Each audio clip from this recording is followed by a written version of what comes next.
Nous félicitons son Excellence, le président de la République Bassirou Diomaye Diakhar Faye et son Premier ministre Ousmane Sonko pour n'avoir pas tenté de renier leurs promesses et d'avoir pris à bras le corps les problèmes des Sénégalais dans le contexte décrit par le FMI, confirmant le chef du gouvernement qui parlait d'un État en ruine.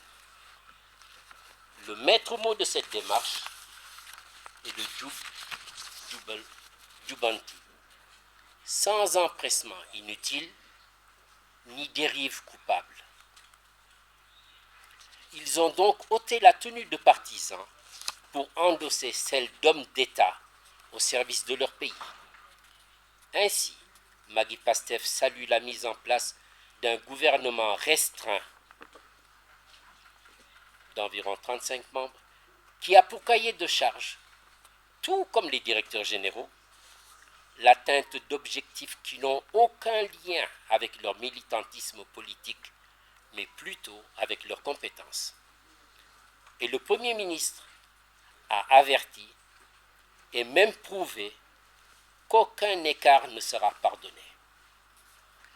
Les mêmes soucis de compétence et de probité ont justifié les assises nationales de la justice qui ont débouché sur la nomination de magistrats dont la réputation d'indépendance rassure tous les Sénégalais honnêtes. De plus, les nominations dans la police ont apaisé les esprits après les exactions endurées par les populations entre 2021 et 2024. Le gouvernement avance donc prudemment pour qu'aucun de ces actes ne puisse prêter à des accusations justifiées. En effet, agressions, accidents et drames de l'immigration nous accablent chaque jour.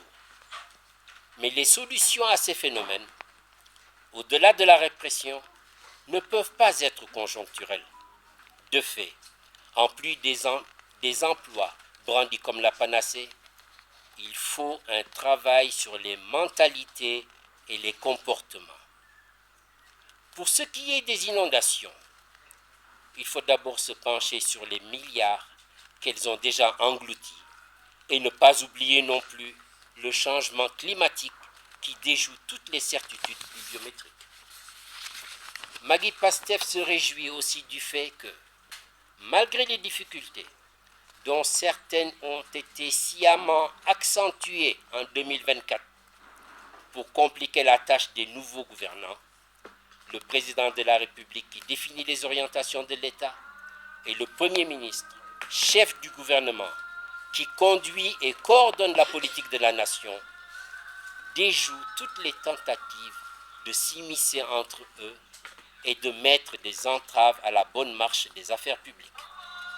Dans le même sillage, Magui Pastef salue la dissolution de l'Assemblée nationale qui, au lieu d'adopter une démarche républicaine, s'est inscrite dans une opposition systématique à toutes les initiatives du gouvernement. Le prétexte tout trouvé est le préalable posé par le Premier ministre de procéder d'abord à une mise à jour du règlement intérieur avant de faire sa déclaration de politique générale. Après avoir tergiversé, le président de l'Assemblée nationale a fini par accéder à cette demande légitime. Entre-temps, les députés de l'opposition ont refusé de voter la loi d'orientation budgétaire avec toutes les conséquences qui pouvaient en découler.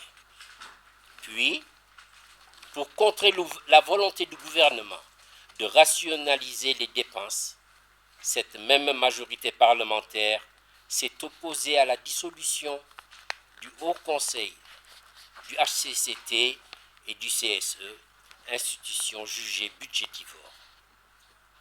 C'est la confirmation qu'aucune des lois qui permettent le véritable changement n'aurait trouvé une chance d'être votée par les troupes d'Abdou Mbow qui étaient dans la guérilla parlementaire. Le point d'orgue de ce combat contre l'exécutif est le fantasme du groupe parlementaire de Benno Bokk Yakaar. de tellement vouloir sanctionner et même humilier le Premier ministre Ousmane Sonko en l'insultant et en le censurant, que le président de l'Assemblée nationale, M. Amadou Mame Diop, s'est prêté à ce jeu en s'arrogeant les pouvoirs du président de la République de fixer la date de la DPG au 11 septembre 2024. Ce que voyant, son Excellence le président Bassirou Diomaye Diakhar Faye n'a pas hésité à rappeler ses prérogatives en renvoyant cette date au 13 septembre 2024. Et pour mettre fin à ce jeu puéril, il a dissous cette Assemblée nationale dont les actes ont navigué entre l'illégalité et l'illégitimité. Le 12 septembre 2024, date marquant la fin de 2 années de législature, c'est le lieu toutefois de saluer le travail des députés de Yewwi Askan Wi, avec à leur tête l'honorable Ayib Daffé. C'est pourquoi les Magou Pastef appellent le peuple sénégalais à leur accorder une majorité qualifiée d'au moins 99 députés, très représentatifs de leur population, afin que le changement systémique devienne une réalité. Jubanti.